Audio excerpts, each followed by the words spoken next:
आज मैं आपको ऐसी मूवी की स्टोरी सुनाने वाली हूँ जो कि एक डॉक्यूमेंट्री पर बनाई गई है, जिसे कुछ दोस्त जिनमें टेलर, डग और टॉड मिलकर शूट करते हैं, मगर वो सब उन्हें मजाक लगता है। लेकिन डॉक्यूमेंट्री का मेन कैरेक्टर लेस्ली उन्हें भी बड़ी चालाकी से ट्रैप करके मार डालता है, लेकिन सिर्फ एक जर्नलिस्ट टेलर और टॉड खुद को बचा लेते हैं। वो क्यों और कैसे, ये जानने के लिए मूवी की तरफ चलते हैं। शुरुआत में टेलर एक डॉक्यूमेंट्री रिकॉर्ड करवा रही थी, जिसमें वो बताती है कि हिस्ट्री में बहुत से स्लैशर्स इस जगह से ताल्लुक रखते हैं और इसीलिए वो यहाँ आज स्लैशर यानी ऐसे लोगों के बारे में सर्च करने आई है जो बेदर्दी से दूसरे लोगों को मारते हैं, और वो ये सब बस अपने मजे के लिए करते हैं। स्लैशर्स के साथ लाइफ में कोई ऐसा हादसा हुआ होता है जो उनको दिमागी तौर पर बहुत बुरा बना देता है, जिससे उन्हें किसी की जान लेते वक्त जरा सा भी डर नहीं लगता। टेलर बताती है कि यहाँ लेस्ली नामी एक लड़के ने बचपन में अपने माता पिता का कत्ल कर दिया था। इसके बाद वहाँ के लोगों ने उसे वाटरफॉल से नीचे गिरा दिया था ताकि वो मर जाए, लेकिन लेस्ली अब वापस आ गया है और वो अब अपना बदला लेगा। इसके बाद वो घर की तरफ बढ़ती है और तभी हमें लेस्ली दिखाया जाता है। टेलर उसका इंटरव्यू करती है और उसे अपने बारे में बताने का बोलती है और साथ पूछती है कि वो लोगों को कैसे मारने वाला है। वो बोलता है कि जब से लोगों ने मुझे वाटरफॉल से गिराकर मारा है, यहाँ मेरी डेथ एनिवर्सरी के लिए कुछ यंग ग्रुप्स यहाँ डेयर करने आते हैं और वो सब उनके लिए एडवेंचर है, लेकिन इस बार मैं वापस आ गया हूँ और जो भी लोग यहाँ नाइट स्पेंड करने आएंगे मैं उन्हें मार डालूंगा। इसके बाद वो टेलर को अपना गार्डन दिखाता है जो दिखने में बहुत ही खौफनाक था। अगली सुबह टेलर उसे बॉक्सिंग और वर्कआउट करता देखती है। वो उसे पूछती है कि वो इतना हार्ड वर्क क्यों कर रहा है। लेस्ली उसे बताता है कि हम स्लैशर्स को बहुत एक्टिव रहना पड़ता है क्योंकि उसे अपने विक्टिम्स को काबू करने के लिए बहुत मेहनत करनी पड़ती है, इसीलिए वो रोज प्रैक्टिस करता है ताकि वो बाकी लोगों से ज्यादा मजबूत और जोशीला हो सके, साथ ही अपने विक्टिम्स को आसानी से मार सके। इसके बाद लेस्ली उन्हें एक यूनिवर्सिटी ले जाता है और बताता है कि वो लोग ऐसे ही किसी को भी विक्टिम नहीं बनाते। किसी को मारने के लिए पहले हम टारगेट सेट करते हैं और फिर प्लानिंग करके टारगेट को अपने जाल में फंसाकर मारते हैं। लेस्ली उन्हें बताता है कि अब वो जिन लोगों को मारने वाला है उनमें उसकी लास्ट विक्टिम एक वर्जिन लड़की होगी और वही उसकी सर्वाइवल गर्ल होगी, यानी वही लेस्ली को रोकेगी। टेलर पूछती है कि वो कौन है, जिस पर लेस्ली उन्हें एक फूड शॉप के बाहर ले जाता है जहाँ एक लड़की कैली काम करती है। वो बताता है कि यही वो लड़की है जो वर्जिन है और मेरी सर्वाइवल गर्ल होगी। टेलर उस लड़की से बात करने का कहती है, मगर लेस्ली उसे मना कर देता है। फिर वो उन्हें शॉप की बैक साइड पर ले जाता है जहाँ कैली गार्बेज फेंकने आती है। लेस्ली उसे डराने के लिए वहाँ एक ब्रिक की मदद से दरवाजा ऑटोमेटिकली बंद कर देने का ट्रैप बना देता है। वो एक वायर दरवाजे पर लगा देता है। वो उन्हें लाइव डेमो देता है। कैली जब वहाँ गार्बेज फेंकने आती है तो उसके आते ही टेलर ब्रिक हटा देती है, जिससे दरवाजा अपने आप बंद हो जाता है। कैली को लगता है कि वहाँ कोई घोस्ट है और वो डरकर वापस भाग जाती है। अपनी आंखों से ये नजारा देख टेलर और उसके दोस्त खुश और हैरान हो जाते हैं। इस बीच हम देखते हैं कि टेलर और लेस्ली एक दूसरे के करीब होने लगते हैं क्योंकि उसे लगता है कि लेस्ली एक नॉर्मल इंसान है, वो बस फेमस होने के लिए सब स्टोरीज बना रहा है। अचानक वहाँ एक आदमी आ जाता है जिसे देखकर वो फौरन वहाँ से चला जाता है। अगले दिन लेस्ली टेलर को अपने अंकल कॉलिनवुड से मिलवाने उनके घर ले जाता है, जो कि अपने दौर के बहुत फेमस स्लैशर थे। वो बताता है कि उन्होंने ही उसे स्लैशर बनाने की ट्रेनिंग दी है। डोर पर कॉलिनवुड की वाइफ जेमी आती है जो उन्हें देखकर बहुत खुश होती है और अंदर आने का बोलती है। जब लेस्ली कॉलिनवुड का पूछता है, जिस पर जेमी बताती है कि वो जंगल में गया है और अपनी मेडिटेशन की प्रैक्टिस कर रहा है, जिस पर टेलर थोड़ी हैरान होती है कि ये कैसी मेडिटेशन है। लेस्ली हंसने लगता है और उसे अपने साथ जंगल में ले जाता है और अपने अंकल को मेडिटेशन करते हुए दिखाने का बोलता है। तभी वो जमीन खोदने लगता है और साथ साथ टेलर को बताने लगता है कि ऐसा करने से उनके अंदर खुद की हार्ट बीट कंट्रोल करने की पावर आ जाती है और हम लोग अपनी हार्ट बीट कंट्रोल करके 1 मिनट में सिर्फ 4 बार ब्लड पंप करते हैं, जिससे अगले इंसान को ये तक पता नहीं चलता कि हम जिंदा हैं या मर चुके। ये हमें पुलिस से बचने में बहुत मदद करता है। लेस्ली अपने अंकल को जमीन में पड़े एक टैंक से बाहर निकालता है। कॉलिनवुड बाहर आकर टेलर और उसके दोस्तों से मिलता है और बहुत खुश होता है। वो लोग फिर वापस घर आ जाते हैं। यहाँ टेलर को पता चलता है कि जेमी भी स्लैशर बनने में कॉलिनवुड और लेस्ली की मदद करती है। तभी वो बताती है कि ये इनका अपना डिसीजन है और वो लोग इस काम में बहुत मेहनत करते हैं। जेमी बोलती है कि वो लोग खुद समझदार हैं, इसीलिए अपने लिए जो फैसला करेंगे ठीक ठीक होगा।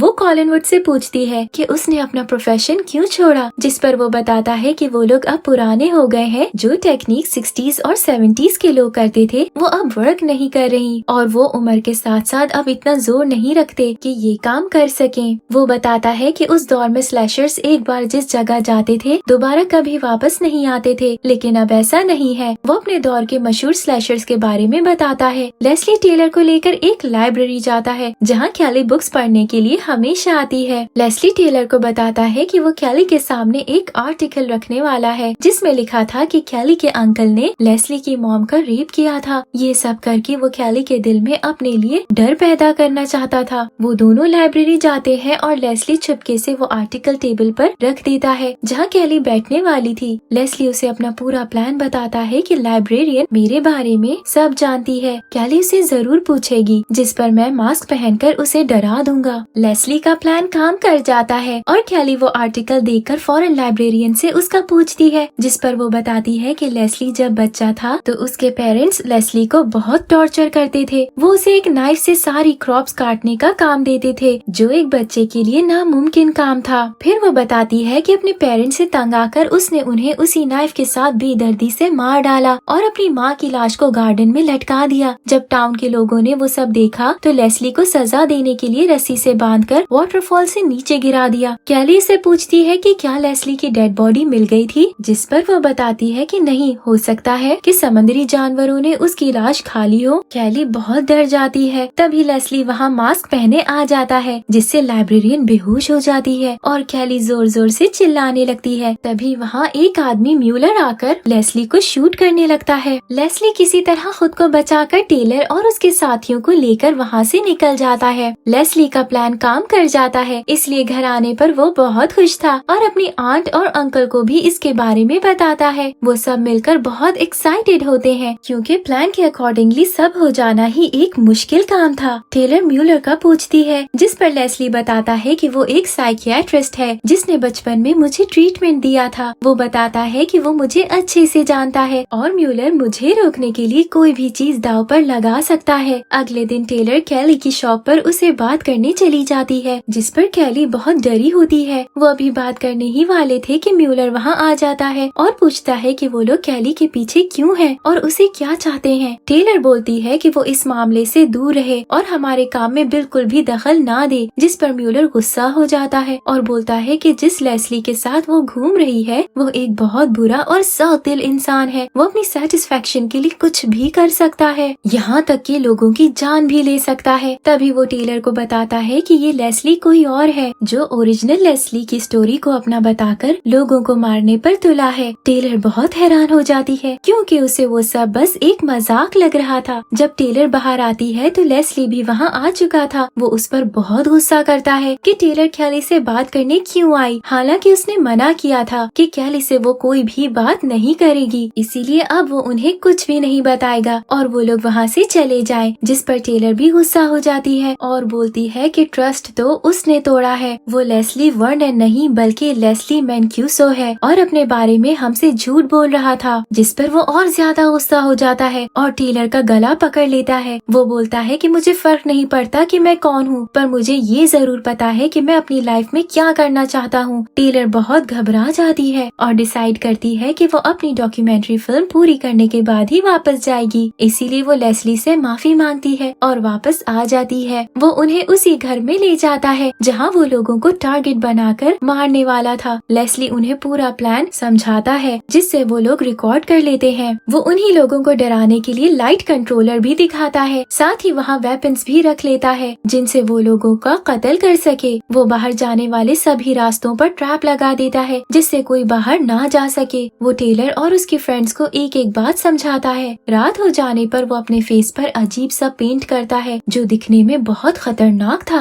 लेस्ली खुद पर एक क्रीम लगाता है जिससे वो दर्द फील नहीं कर पाता और ना ही कोई चीज उसे नुकसान पहुंचा सकती थी। वो साथ साथ टेलर को उस क्रीम का बता रहा था कि वो उसका ब्लड भी कंट्रोल करेगी। चोट लगने पर भी ना तो उसे दर्द होगा और ना ही खून निकलेगा। अब अपनी तैयारी पूरी करने पर वो छुपकर अपने विक्टिम्स का इंतजार करने लगता है। टेलर भी उसके पास बैठ जाती है। वो बहुत इमोशनल हो जाता है और रोने लगता है क्योंकि उसका सपना पूरा होने वाला था। टेलर उसे मोटिवेट करती है। तभी उन्हें किसी के आने की आवाज सुनाई देती है, जिस पर लेस्ली फौरन आगे बढ़कर देखता है। वो अपने हैंड नाइफ से अपने टारगेट को मार देता है, जिसे देखकर टेलर और उसके साथी बहुत खौफजदा हो जाते हैं, क्योंकि उन्हें अब तक यही लग रहा था कि लेस्ली बस उन्हें डराकर मजे करने वाला है, मगर उसने सच में किसी की जान ले ली थी। वो टेलर और उसके दोस्तों को परेशान देख वहाँ से बाहर जाने का बोलता है, क्योंकि उस पर जुनून सवार था और वो अपने मकसद के इतना करीब आकर पीछे नहीं हटना चाहता था। टेलर लेस्ली को बहुत समझाती है कि वो बहुत गलत कर रहा है और उसे ऐसा नहीं करना चाहिए, लेकिन लेस्ली उसकी बात नहीं सुनता और वहाँ से चला जाता है। टेलर अपने दोस्तों को बोलती है कि उन्हें सब प्लान पता है, इसलिए वो लोगों को बचा सकते हैं। उन्हें किसी को भी मरने नहीं देना चाहिए और लेस्ली को रोकना चाहिए, जिस पर उसके दोस्त भी टेलर की मदद के लिए तैयार हो जाते हैं। वो फौरन अंदर जाते हैं, तभी उन्हें कैली अपने बॉयफ्रेंड के साथ इंटीमेट होते मिलती है, जिसे टेलर को पता चल जाता है कि वो वर्जिन नहीं है। वो सभी को इकट्ठा करके बताती है कि लेस्ली उन सबको मारने वाला है, लेकिन कोई भी उसकी बात पर यकीन नहीं करता। तभी वहाँ एक लड़की बहुत रोते हुए आती है और बताती है कि एक मास्क मैन ने उसके हस्बैंड को मार डाला, जिस पर सभी लोग परेशान हो जाते हैं। लेस्ली आकर विंडो पर खड़ा हो जाता है, जिसे देखकर कैली डर जाती है और बेहोश हो जाती है। टेलर को समझ आ जाता है कि लेस्ली अब कुछ ऐसा करेगा जो उन्हें नहीं पता। लेस्ली एक एक करके सबको बुरी तरह से मार डालता है। टेलर अपने दोस्तों के साथ वापस अंदर चली जाती है। तभी कैली का बॉयफ्रेंड बताता है कि लेस्ली ने सभी गाड़ियों के टायर खराब कर दिए हैं, जिसकी वजह से कोई भी बाहर नहीं जा सकता। टेलर को फौरन याद आता है कि लेस्ली ने उनकी वैन को कुछ नहीं किया होगा। वो लोग भागने के लिए वैन तक जाते हैं, मगर वहाँ लेस्ली ने 2 डेड बॉडीज रखी हुई थी, जिसे देखकर सभी खौफजदा हो जाते हैं। डग वैन स्टार्ट करने की कोशिश करता है, लेकिन वो स्टार्ट नहीं होती, जिस पर उन्हें समझ आ जाता है कि लेस्ली अब उन्हें भी मार डालेगा, क्योंकि वो अब उसके खिलाफ काम कर रहे हैं और उसका सपना पूरा करने में रुकावटें डाल रही हैं। वो लोग वापस आकर खुद को एक रूम में बंद कर लेते हैं। कैली विंडो से भागने लगती है, मगर गिरकर मारी जाती है। वो लोग बाहर की तरफ भागने लगते हैं, मगर लेस्ली उनका पीछा करते आ जाता है और डग को मार डालता है। टेलर बाकी लोगों के साथ बचने की कोशिश करती है, तभी उसे याद आता है कि वही वर्जिन गर्ल है और लेस्ली ने अब तक जो कुछ भी किया वो सब एक प्लान के मुताबिक किया। उसने हम पे बहुत देर से नजर रखी हुई थी और हमारे बारे में बहुत स्टडी भी कर चुका था। वो स्ट्रेस में हंसने लगती है। लेस्ली वहाँ आ जाता है और बाकी के लोगों को भी एक एक करके मौत के घाट उतार देता है। लेस्ली भी ऊपर से नीचे गिर जाता है। टेलर और टॉड को लगता है कि वो मारा गया, लेकिन कुछ देर बाद वो उठकर दोबारा उन पर अटैक कर देता है। लेस्ली टॉड और म्यूलर को भी अपने रास्ते से हटा देता है और टेलर के पीछे जाने लगता है। इधर टेलर को डग की लाश मिलती है, जिस पर वो बहुत गुस्सा हो जाती है, पर लेस्ली को खत्म करने आगे बढ़ती है। उन दोनों में लड़ाई शुरू हो जाती है, लेकिन लेस्ली एक हिट पर बेहोश हो जाता है। टेलर को लगता है कि वो मर गया, मगर थोड़ी देर बाद लेस्ली वहाँ से गायब हो जाता है। वो भागने लगती है, तभी लेस्ली भी आ जाता है और उसे मारने लगता है। टेलर के हाथ में लेस्ली की नाइफ आ जाती है, जिससे वो उस पर अटैक करके उसका सर मशीन में फंसा देती है और हर तरफ आग लगा देती है और वहाँ से भागने में कामयाब हो जाती है। इधर म्यूलर और टॉड भी बच जाते हैं, जो लेस्ली के अटैक से बस बेहोश हुए थे। टेलर उनसे मिलकर वापस चली जाती है। मूवी के डिस्क्लेमर में दिखाया जाता है कि लेस्ली बुरी तरह से जल चुका था, मगर दोबारा जिंदा हो जाता है और यही मूवी की हॉरिबल एंडिंग हो जाती है। Thank you for watching.